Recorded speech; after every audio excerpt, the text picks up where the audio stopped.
All right, here we go.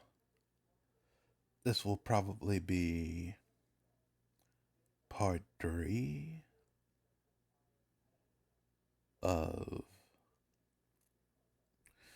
me going over the strange years of from 2012 to 2013. And mm, I guess I'll try to drill down some subjects, some stuff, and go in go into what things were like after those years for me, you know.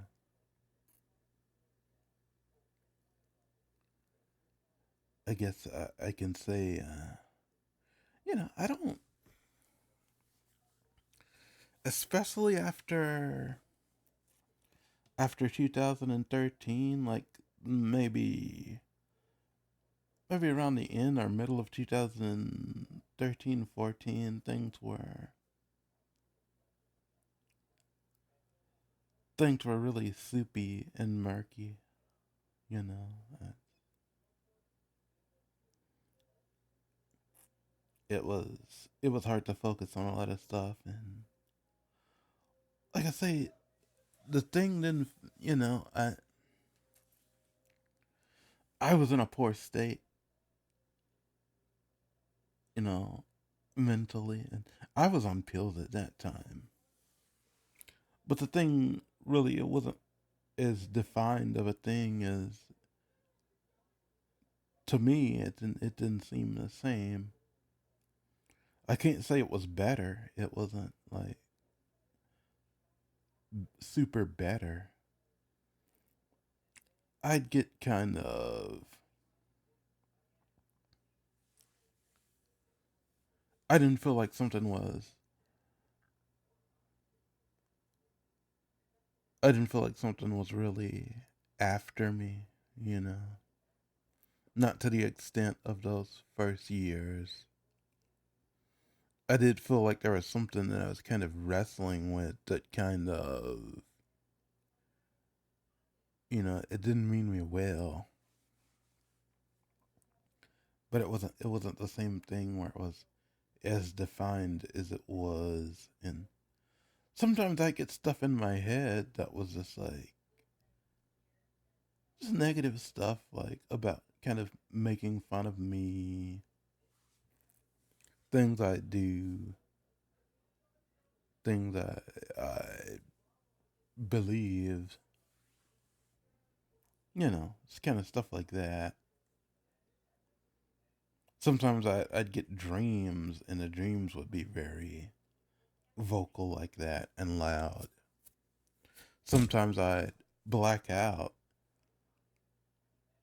and I'd see stuff that it's like mainly like weird shit that didn't make a lot of sense at all. There was kind of like a dream.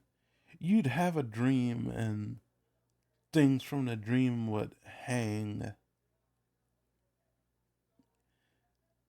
in your mind in the conscious world. So it was hard to focus on that.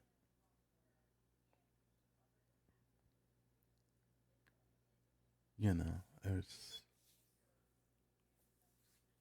lots of times like dealing with subconscious stuff or focusing was rough, you know.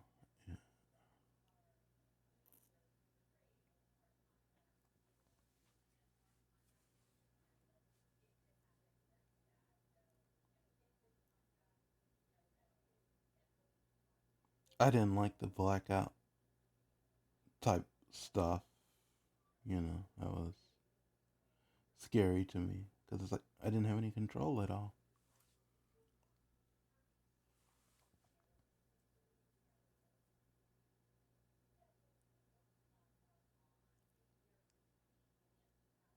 But like I say,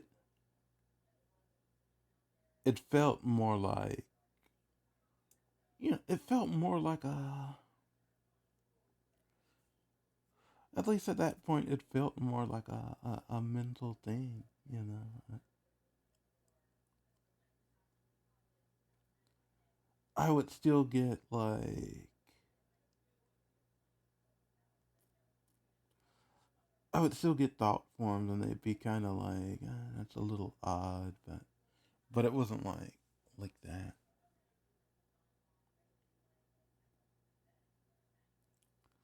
Sometimes I'd be in the bathtub, and taking a hot bath was,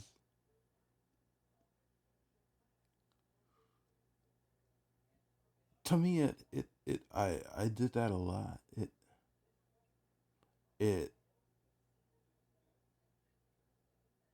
it helped, it just helped kind of slow down some of the stuff in my mind.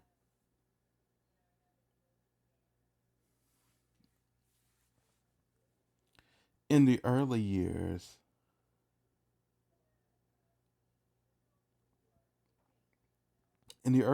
I kept getting a kind of suggestion to,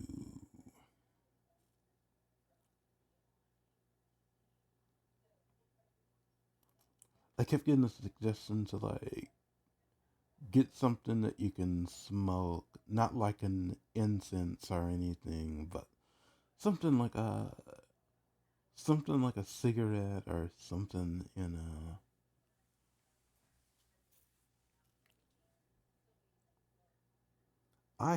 there was a point like 2000 and had to be 2008, 2009. At one time I got an this electric incense burner, and I was pretty interested in incense at the time, like specifically like Tibetan incense, like incense bundles, and sang, sang, sang, which is like a powdered, it's like a powdered incense product.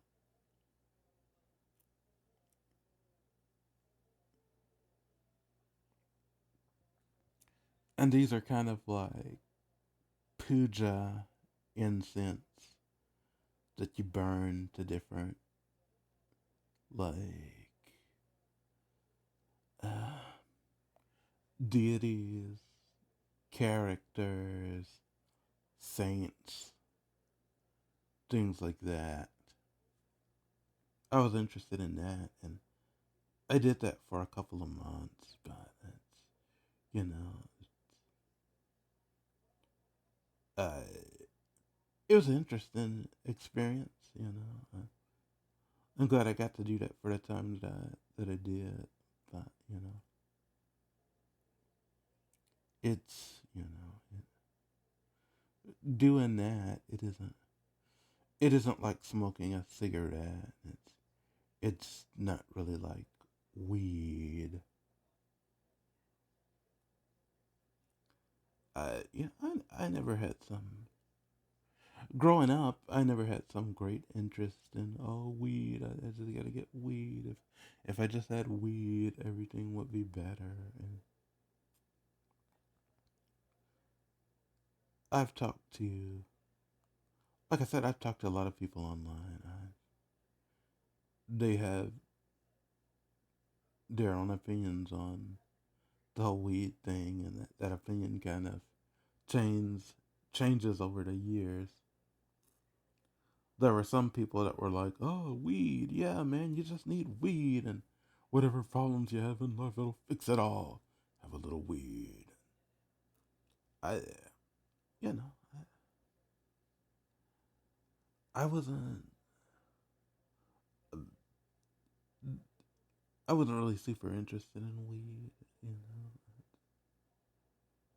There was a point where I would have, if I was around someone and they had it, maybe I would have smoked it. But it wasn't like, oh, if I can just make it to the border of Mexico and get some weed, everything will clear up.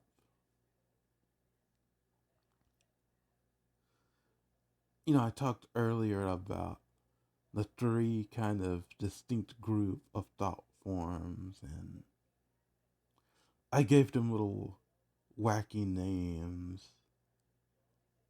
There were the kind of, there was the 20 something kind of drug addled Satan occult people.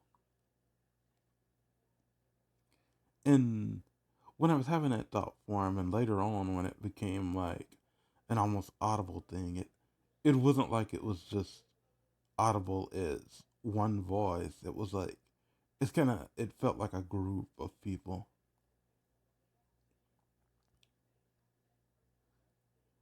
There was the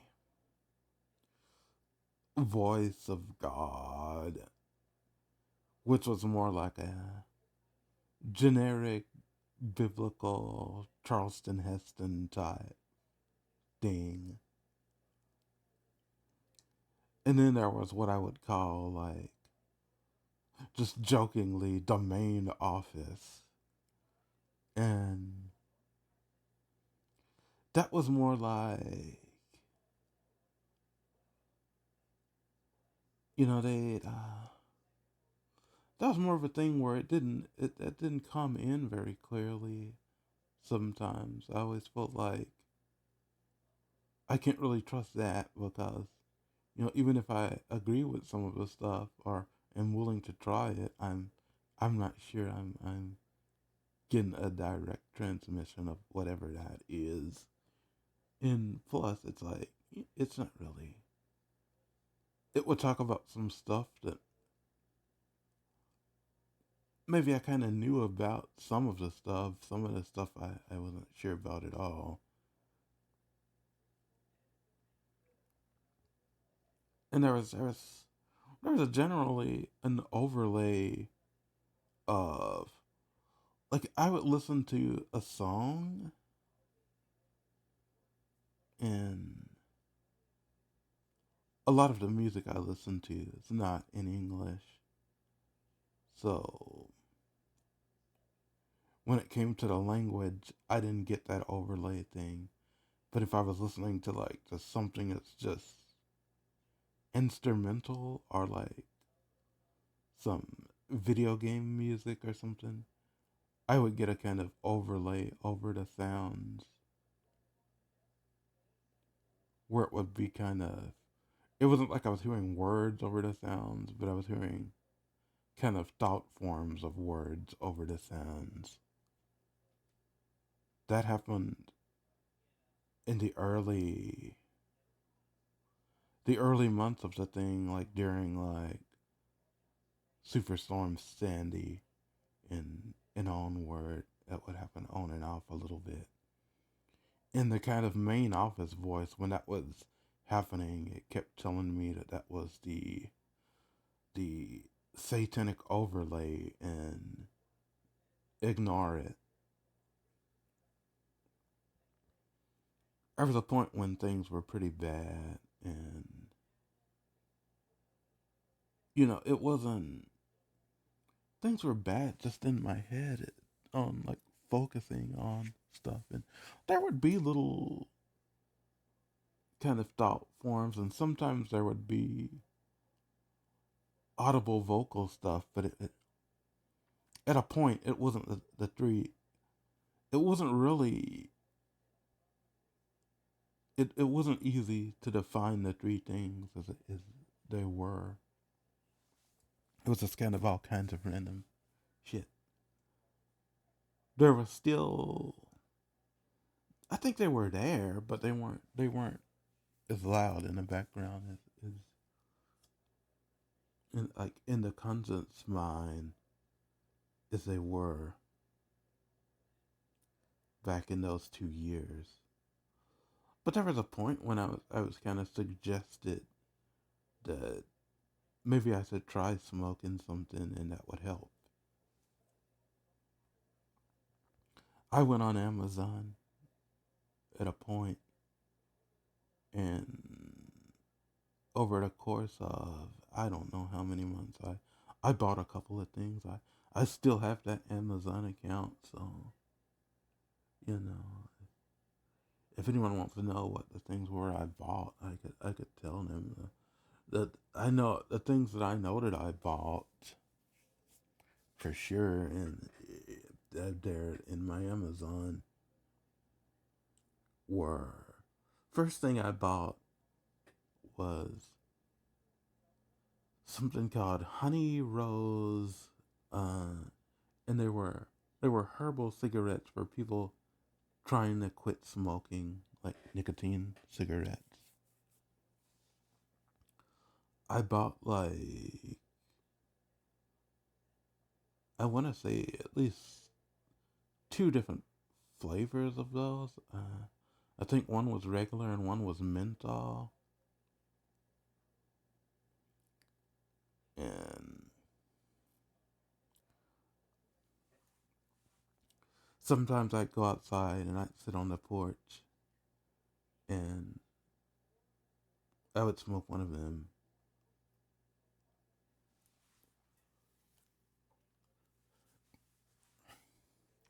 People didn't want me doing that for a number of reasons, and I get it.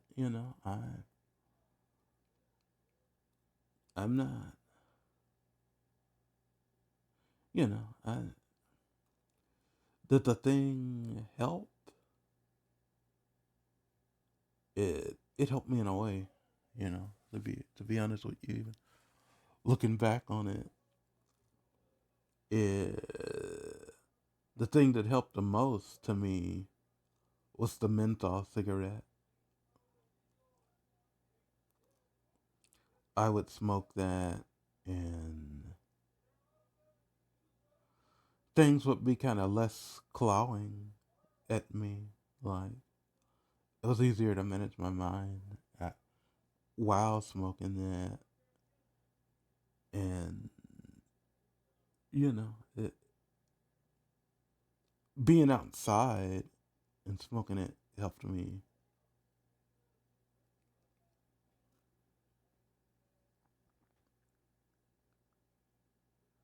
If I could, you know,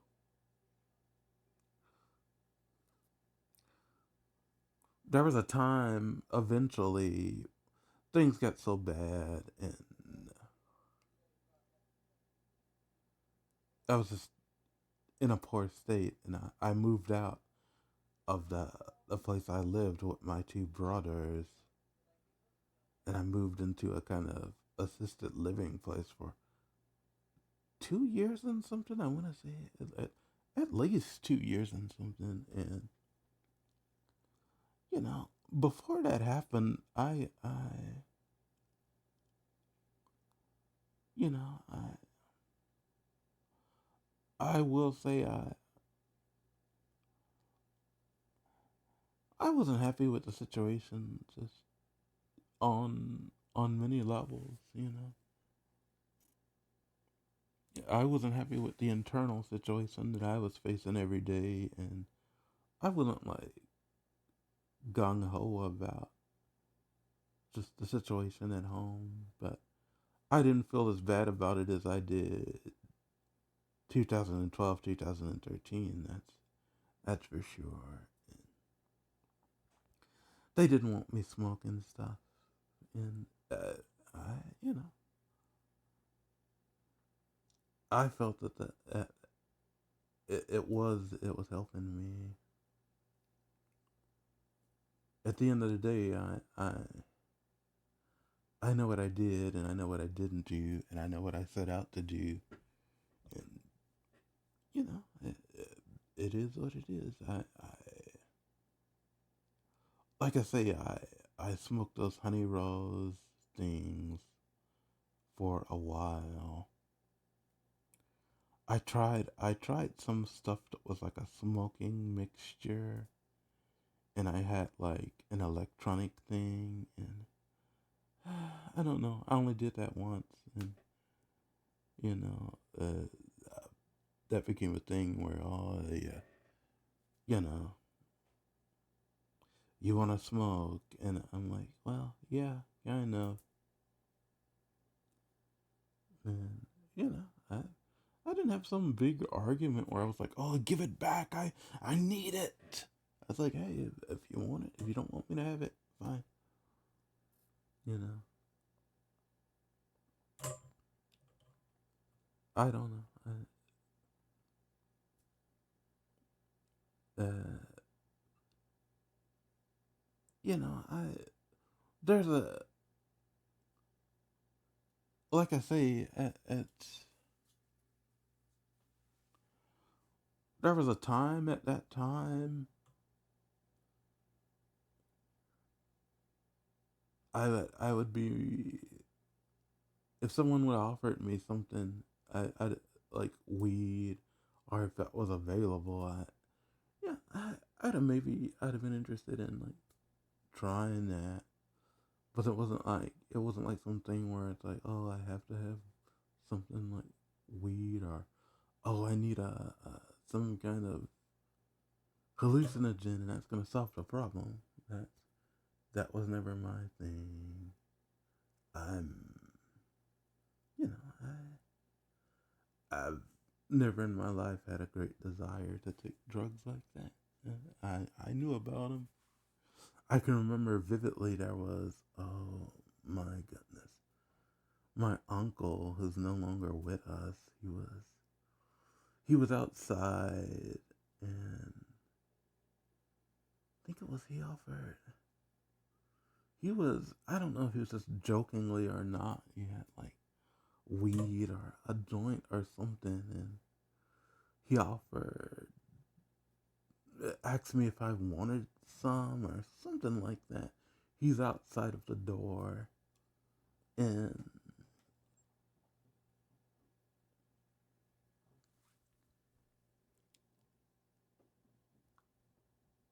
I wasn't like, oh yeah, sure, yeah, that'd be awesome.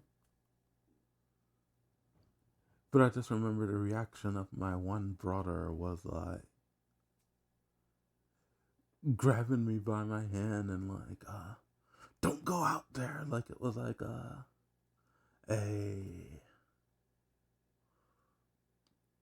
coiled snake that was gonna bite me, and he had to stop me from going out there because it could get me. You know, I just remember that being kind of vivid in my mind. But like I say, me personally, I didn't, especially back then, because that was before 2012. I wasn't really interested in anything like that. My dad, my biological dad, both my dad and him, they smoked cigarettes. Like they smoked a lot of cigarettes. I didn't have any interest in smoking a cigarette, even when I did have mental health things where I didn't ever get a great idea at all.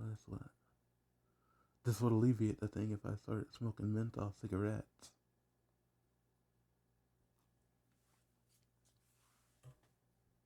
You know, that wasn't me.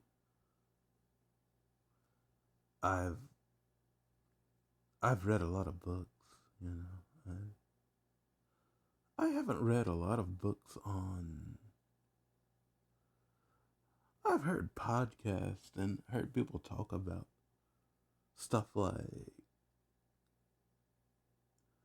just because of some of the subjects I go over, stuff like psychedelics and mushrooms, and I, there were people that I knew that were there's at least four people that I knew pretty well online that were big into that at points in their life. And these are older people from like when they were young, it was the 70s and 60s. And out of these four people, I'd say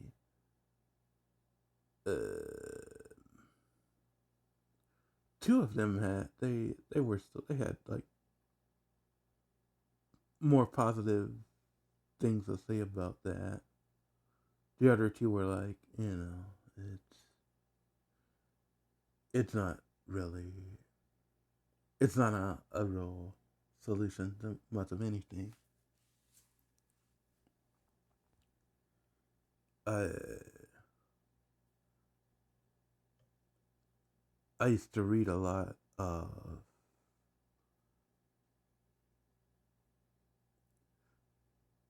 just Zen stuff from the 70s and 60s and read about that whole movement and different groups that were around.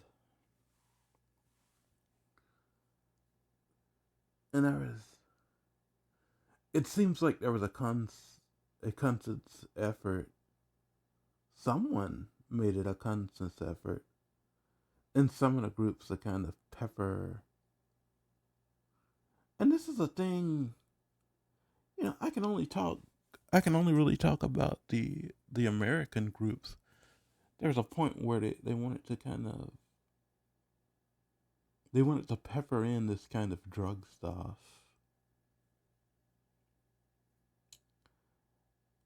I know with with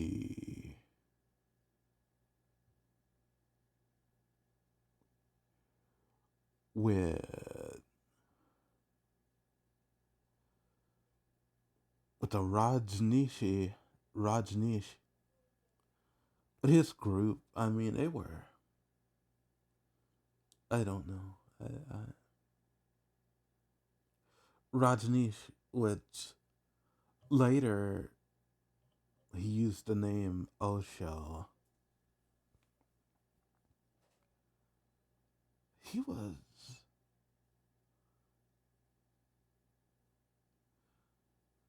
he moved to the States and they opened up some kind of commune type thing in one state, and everything was gathered around Rajneesh. And yeah, Rajneesh, he's so amazing. He knows everything. Oh, I love him.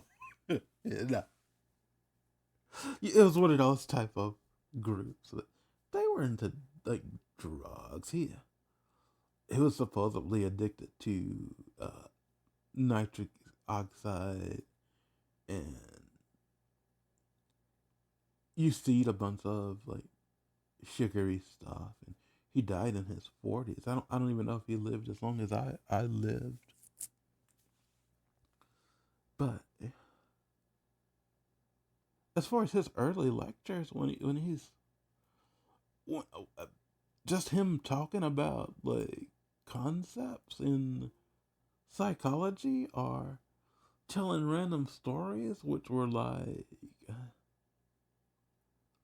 a lot of them were like there were some Zen type stories, but a lot of them were like soupy type stories that were like kind of India, more on the just mysticism, general mysticism. Some were like Sufi type stories, and some were Buddhist stories. But he grew up in India, so I guess he knew a lot of those stories. And I think when he was young, he studied under someone who was like fairly famous. I can't remember who,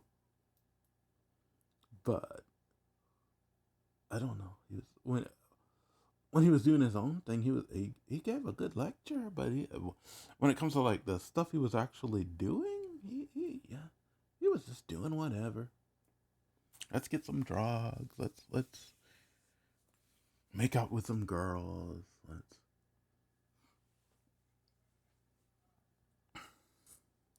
I think there was a point on the compound where he didn't really say anything to anyone except for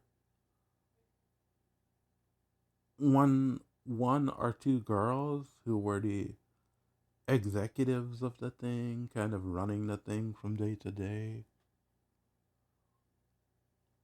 But he didn't really make it a thing to say a lot to anyone. Yeah. I guess that made gave him some kind of mystique, but like I said, oh my Amazon thing went off. Oops. He was very, that whole situation was kind of odd, but one thing that you can say for sure, he was pro drug.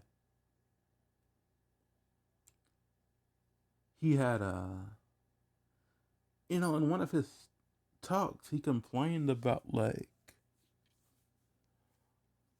there was a car commercial in the U.S. and it was like something to believe in, and he kind of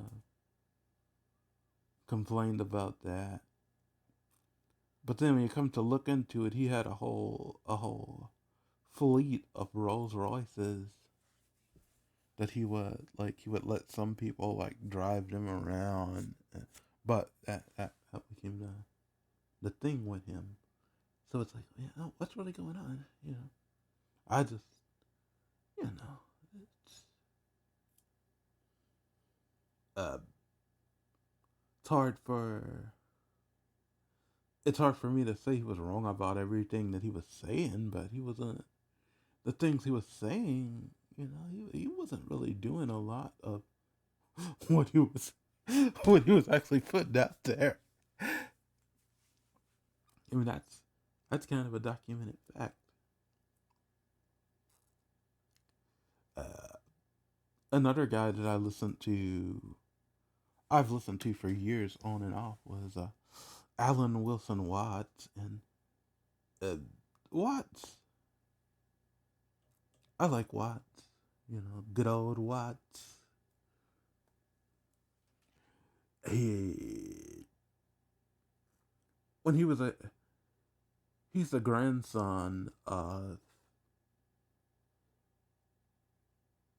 Christian missionaries from England.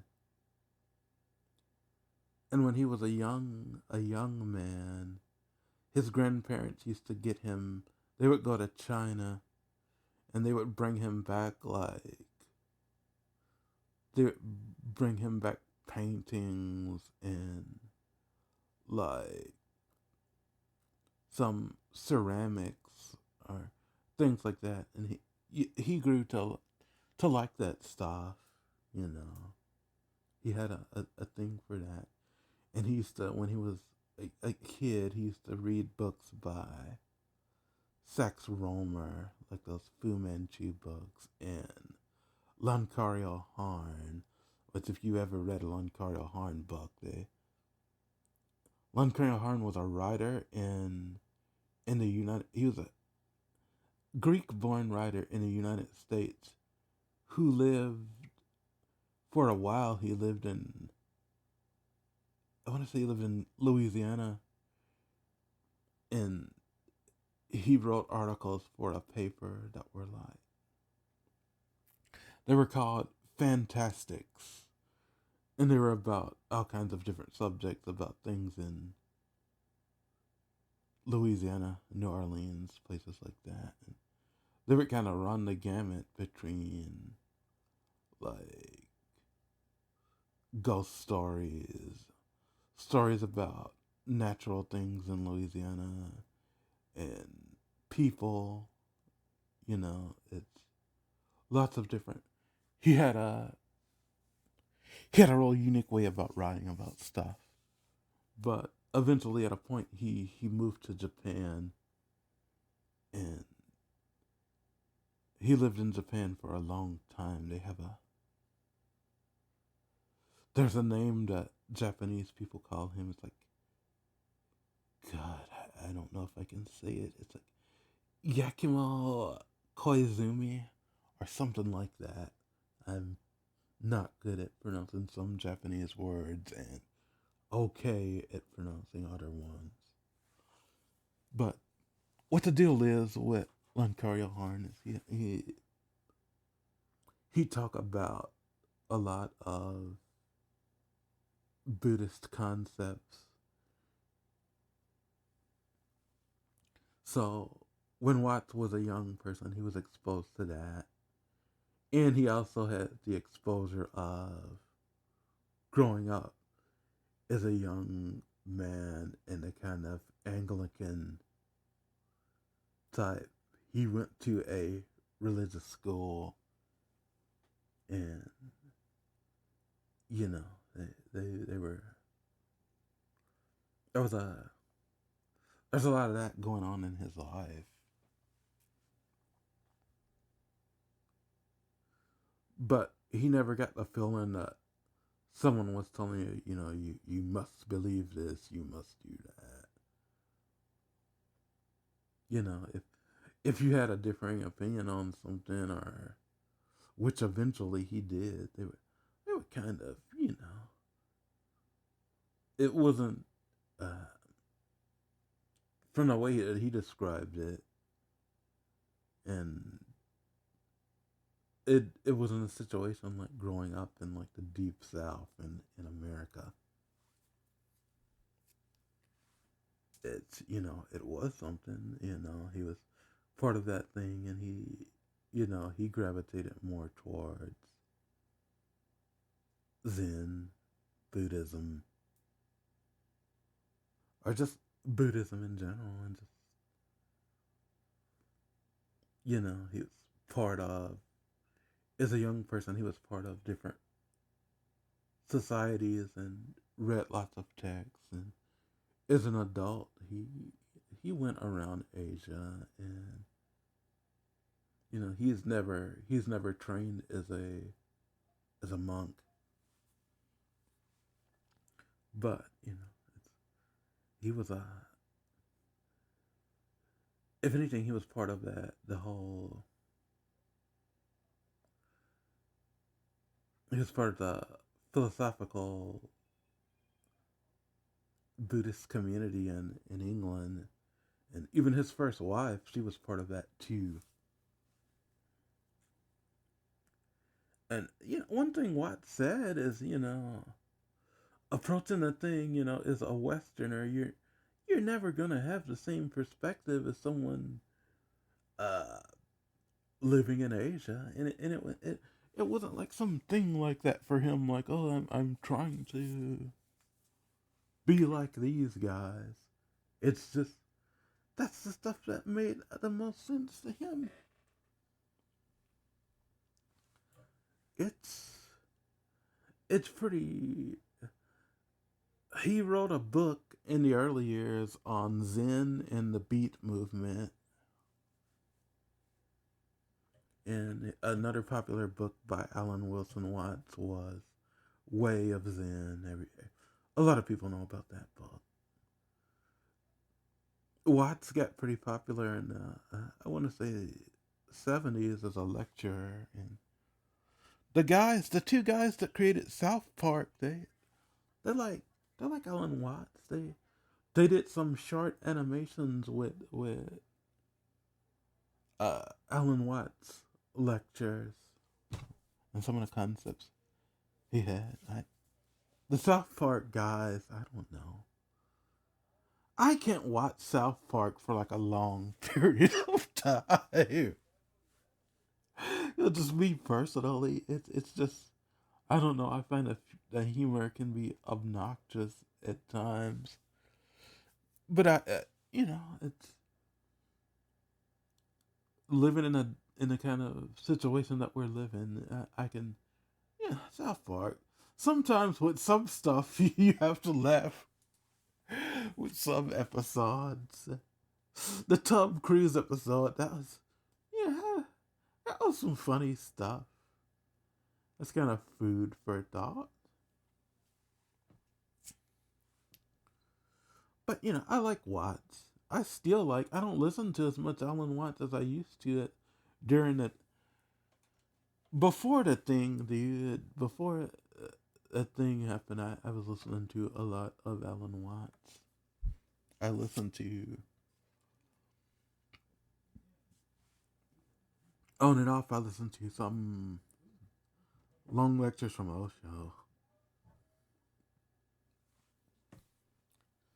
but I was interested in like reading Buddhist text, and I, you know, I was generally interested in just stories, like different mythologies, things like that, and comparing and contrasting them.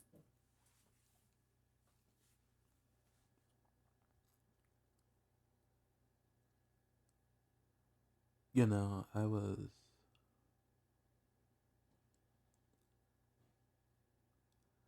interested in listening to some Native American stories from like the Minnesota area there.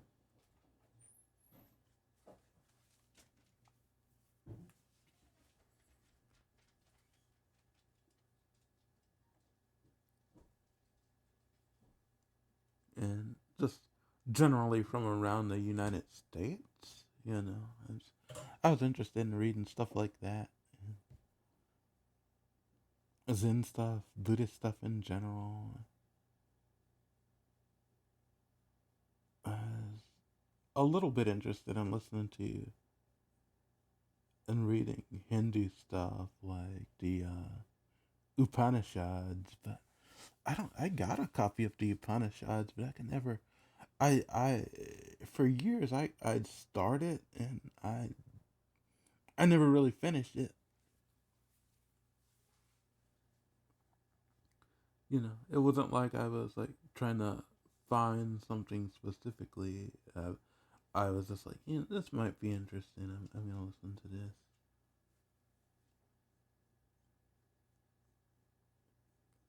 But where was I going with Watts? Watts, he was kind of, he drank a lot, and his his daughter from first his first marriage, she worked. I don't even know if she's alive at this point, but she worked at an institute, uh, holding a job that I believe he used to have in the United States, somewhere in like California or something like that. But she wrote a book about him and the stuff that he was interested in, and growing up as a young girl with him, and how he paid for her to go to a school in the UK when she was having a hard time. But, she would talk about how he would drink, and yeah, he could give a lecture drunk, and nobody would even know that he was drunk. And yeah, you're not supposed to like, it's okay to drink, and if he were if he were like involved in a religious community like a monk or an abbot, he he wouldn't have been. It shouldn't have been a thing that you would do then if you get kind of different precepts then.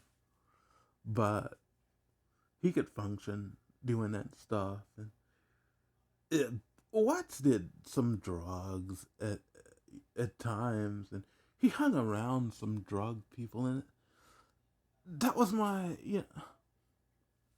I don't have a problem with. I don't even have a problem with some of the drug people per se. But it's like if you're someone and you're a Zen guy or you're a Buddhist guy and you hang around these drug people, people have the tendency to think that, oh, well, that's just a bunch of drug people. That's that's pretty far away from what the thing is, especially when you step out of the Western world. It's not a drug people thing. It's, you know. But Watts had a good way of describing some stuff, so it was helpful in that way. One thing I didn't like, and Watts didn't have anything to do with this, but one thing I didn't like is in the early like mid '60s or something like that, they came out with a new version of the Tibetan Book of the Dead, and they kind of tacked on this. They tacked on this stuff about LSD and how LSD trip is kind of similar to going through the rounds that are described in the Tibetan Book of the Dead, and I don't know. That'll give people the wrong idea about the thing.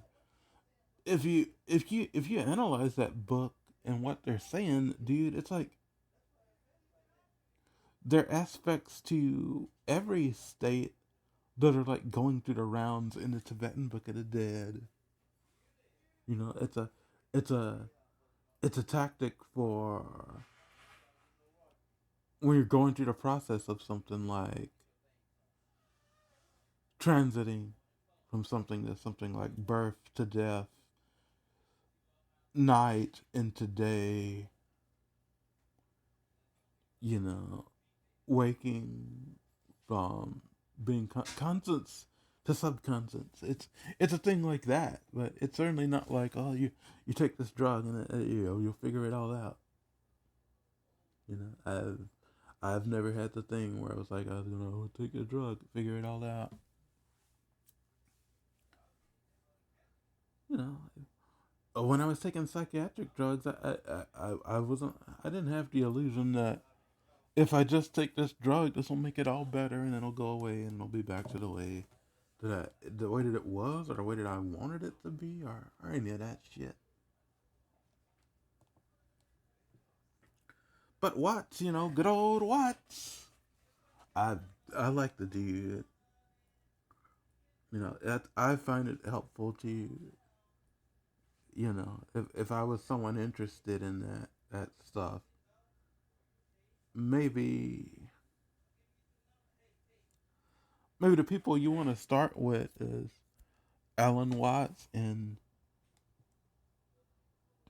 Thich Nhat Hanh. Thich Nhat Hanh from the Vietnam. That guy's okay. He was trained as a monk, and Thich Nhat Hanh, he doesn't talk a lot about. I never heard him talk about. Oh yeah, drugs. These are, when I was hanging out with Terrence McKenna and having shrooms. Nah, that's not a Thich Nhat Hanh. That was a conversation that wasn't had by him all of his life. He was nominated by Dr. King to get the Nobel Peace Prize, and he and after that, during the last 40 or so years of his life, he wrote books, and he tried to open up mindful meditation centers in like Europe, in the United States, and places like that, all over the world, places like that. He wasn't he wasn't really promoting Vietnamese Zen. He was promoting mindfulness meditation and like retreats and stuff like that. And he had lots of books on general theology, like things in the Bible from his perspective, growing up in like Vietnam. So say what you will about Thich Hanh, you can't. There are some things that it doesn't make any sense for you to say them about him because he spent 40 years not doing those things. He did the other thing. You know, he never promoted drug use.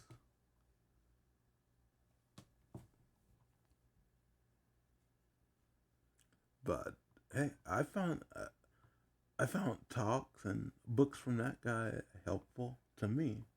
I would recommend some of them to people. There's Jack Kornfield, an American guy. He'd be on Oprah sometimes. He was an American guy that went to Thailand, and he was a monk for maybe, I don't know, 5 or 6 years. Then he moved back to the United States and uh, got a degree in Western psychology.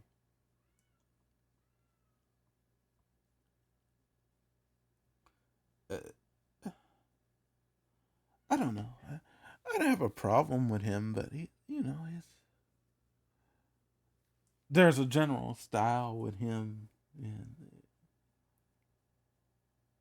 you know, it's okay. He can be helpful for some people coming at. He does have a kind of Western psychology, uh, psychologist kind of feel to the way he describes things and talks about things sometimes, but it can't be helped. And yeah, there's some things that Kornfeld, he grew up in a situation where I don't. He had some relatives that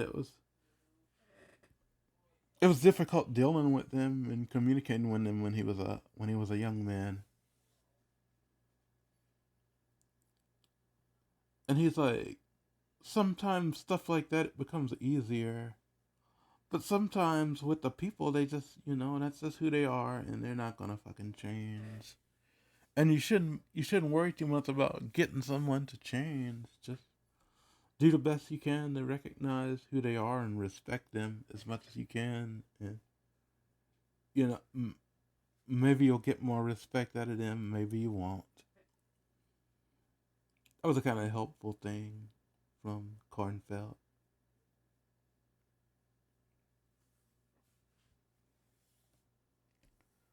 But I'm just, I've read a lot of books and a lot of stuff, and I'm just telling you this stuff so you could get a flavor of where I was at the time. At the time, I was big into Zen stuff and Buddhist stuff, meditation, mantrayana, that kind of thing.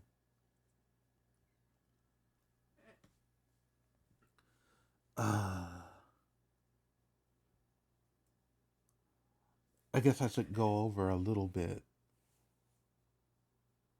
the girl that was, try to drill down a little bit on the girl who was my girlfriend. From 2010 onward, I guess we were kind of an item, but she left in 2010 after a while. So, that is what it is.